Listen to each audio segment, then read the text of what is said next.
Merhabalar, hoş geldiniz arkadaşlar. Bu videoda o şekilde bir kolyeyi ya da mukavva kutuyu, mesela ayakkabı kutusu olabilir gibi nasıl değerlendirebiliriz, nasıl sepet haline getirebiliriz, onun bir yöntemini göstereceğim. Şimdi ben şu şekilde bir kendinden yapışkanlı bir kağıt kullanıyorum. Bu kağıdı kullanmamın sebebi bunu dış yüzeyini kaplayacağım bununla. İç yüzeyine de kumaş kılıf yapacağım. Dış yüzeyini rahatça silebiliyorsunuz. Bu silinebilen bir kağıt. İç yüzeyine yapacağımız kumaş kılıfı da kirlendiği zaman çıkarıp yıkıyoruz. Tekrar kullanıyoruz. Dolayısıyla çok temiz kullanılabilen bir çalışma oluyor. Çok güzel bir sepet oluyor. Evet, daha başka örnekler de yapmıştım. Onları da göstereceğim videonun sonunda. Şimdi şu şekilde yan kısımlarını şöyle içine gelecek ve altına gelecek şekilde bakın şöyle tutuyorum. Şöyle söküp kutuya direkt yapıştıracağım. Şöyle bakın. Söküyorum yapışkanını. Evet. Şimdi kutunun yüzeyine yerleştiriyorum. Evet. Şöyle düz olacak şekilde yerleştirelim.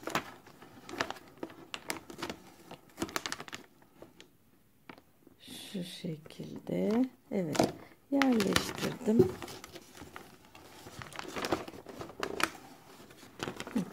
Şimdi dümdüz bunu hiç hava kabarcığı kalmayacak şekilde şöyle bakın.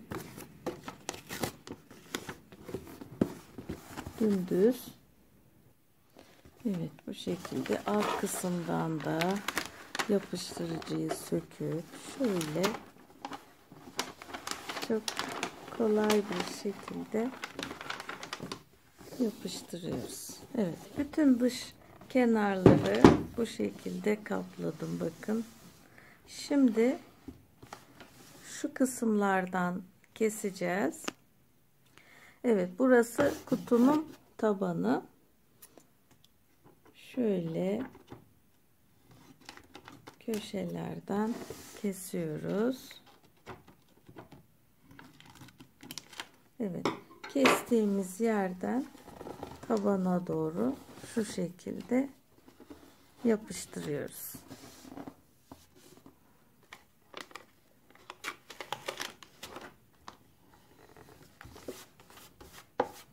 Evet, aynı işlemi diğer kenarlar için de yapacağız.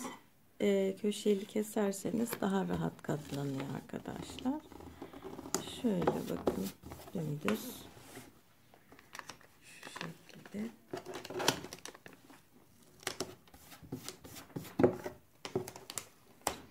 Evet, burayı da katlayalım.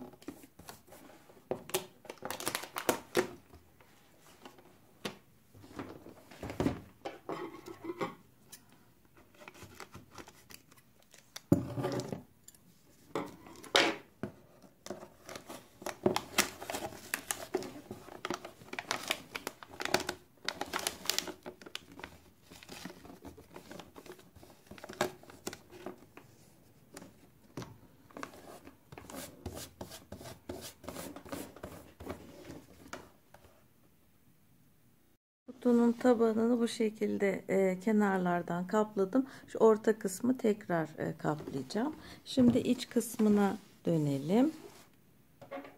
İç kısmında da yine kenarlardan kesiyoruz. Şöyle üçgen şekilde keselim. Evet, şu kenarlardan bir miktar keseyim. Çok kalın oldu. Şöyle kenarlardan yine keseceğiz.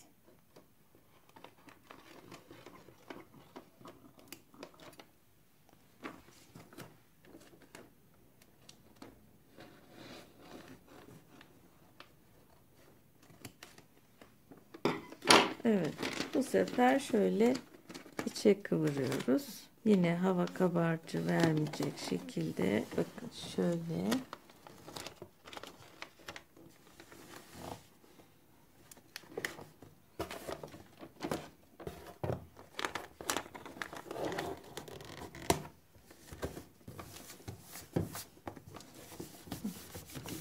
Evet, bu şekilde. Evet, gördüğünüz gibi oldukça sağlam oldu. Şöyle bakın. Evet, diğer kenarları da aynı şekilde içe katlayalım. Evet, içini bu şekilde kapladık. Bakın şöyle. Eğer isterseniz kumaş kılıf yerine kutunun içini de bu yapışkanlı kağıtla kaplayabilirsiniz. Ya da videonun başında dediğim gibi eğer bunu bulamıyorsanız, bu kağıdı ben internetten almıştım. Yapışkanlı folyo, kağıt folyo diye arattırırsanız bulabilirsiniz. Evinizde bulunan kumaşlarla da kaplayabilirsiniz. Kutunun üzerine beyaz tutkal sürüp kumaşı yapıştırıp o şekilde kaplayabilirsiniz. Bu yöntemle de bir kutu kaplaması göstereceğim. Kumaşla nasıl kaplanır şeklinde. Evet.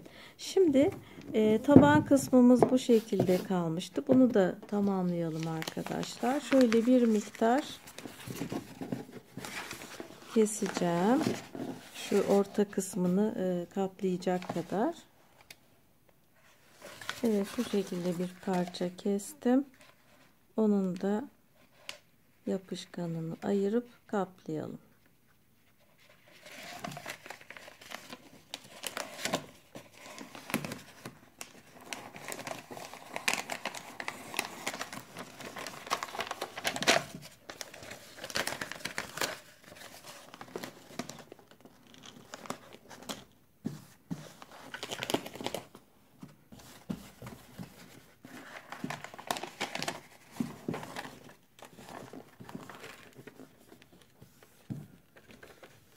Oldukça sağlam arkadaşlar. Herhangi bir çıkma, sökülme vesaire olmuyor. Oldukça sağlam.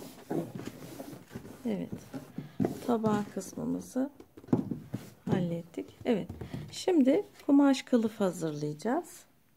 Şimdi kumaş olarak şöyle bir koton kumaşım vardı evde. Çanta astarı olarak almıştım. Ondan arta kalan kumaşı kullanacağım. Herhangi bir kumaş kullanabilirsiniz. Evinizde mevcut örneğin artan kot kumaşları vesaire, dakketen olur, jüt kumaş olur. Çeşitli kumaşları kullanabilirsiniz. Eskiyen yastık kılıfları olabilir mesela, onları değerlendirebilirsiniz. Evet, şimdi başlayalım. Şimdi öncelikle kutumuzu ölçüyoruz. Şöyle.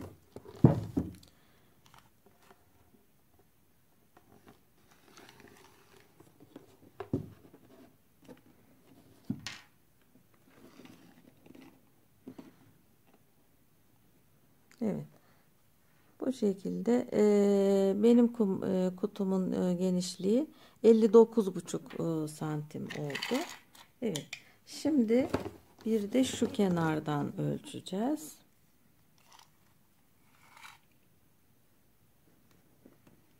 Şöyle.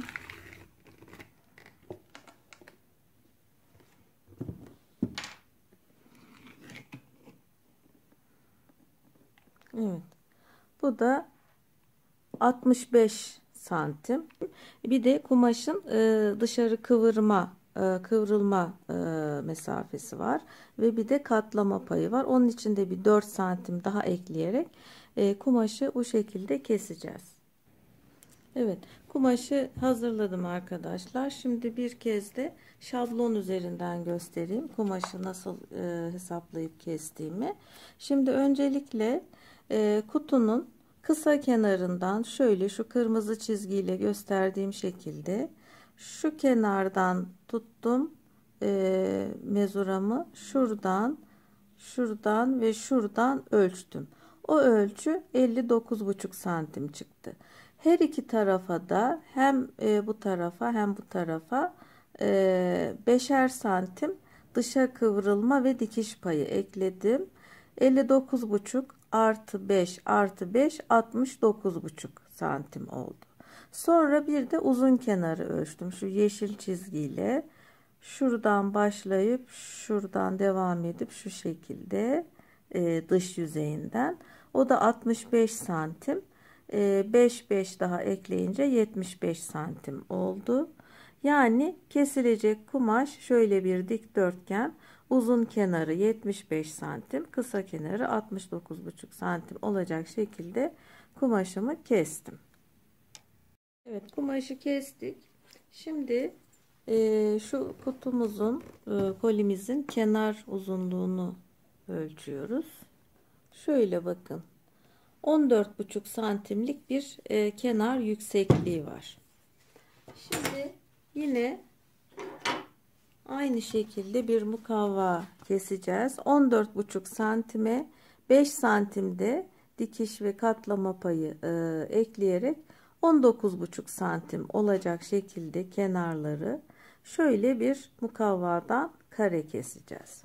Sonra onu kumaşın şöyle kenarına koyup şöyle küt uçlu bir kalemle çizelim. Evet. Kenarından şöyle bir miktar daha şöyle 2-3 milimlik bir dikiş payı vererek kenarından kesiyorum.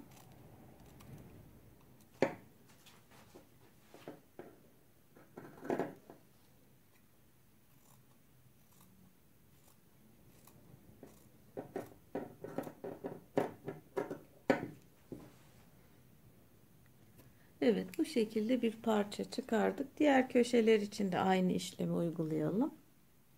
Evet, kumaşımızı bu şekilde hazırladık. Bakın dört bir kenarından kareler kesildi. Bu çizgi çizdiğimiz yer kumaşın tersi arkadaşlar. Şu anda tersindeyiz. Evet, şöyle çevirelim. Kenarlardan karşılıklı iğneleyeceğiz. Sonra makineye çekeceğiz buraları ya da elde dikeceğiz. İlla makine gerekmiyor. Evet arkadaşlar, kılıfımız hazır. Şöyle kenarlardan diktim. Şu şekilde bir de sürfüle yaptım. Makinede yapılması şart değil, dediğim gibi elde de dikebilirsiniz. Evet, şu dış kısmına da sürfüle yaptım. Evet, şimdi astarın kılıfın yüzü dışarı gelecek şekilde böyle yerleştiriyoruz içine. Evet, bu şekilde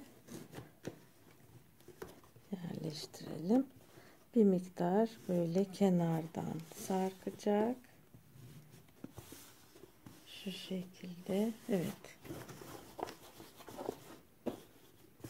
Evet, bakın bu şekilde kalıp gibi kılıfımızı hazırladık. Kenardan da böyle. Evet.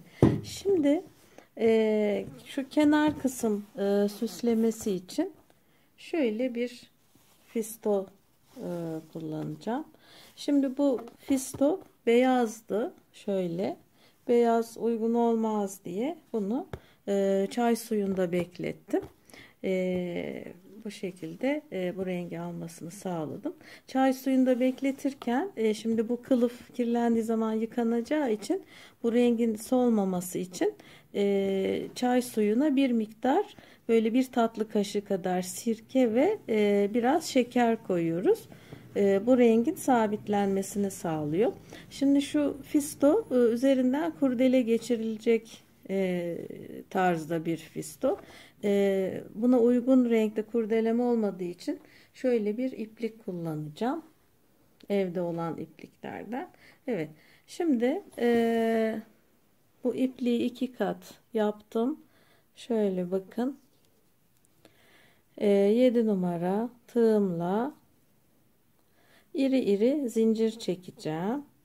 Şöyle zincirimizi çekelim. Siz uygun renkte kurdele de geçirebilirsiniz fistonun arasında. Evet, yeteri uzunlukta zincir çektim. Şimdi bu ucunu serbest bırakalım. Şöyle bir tel tokayla geçirelim.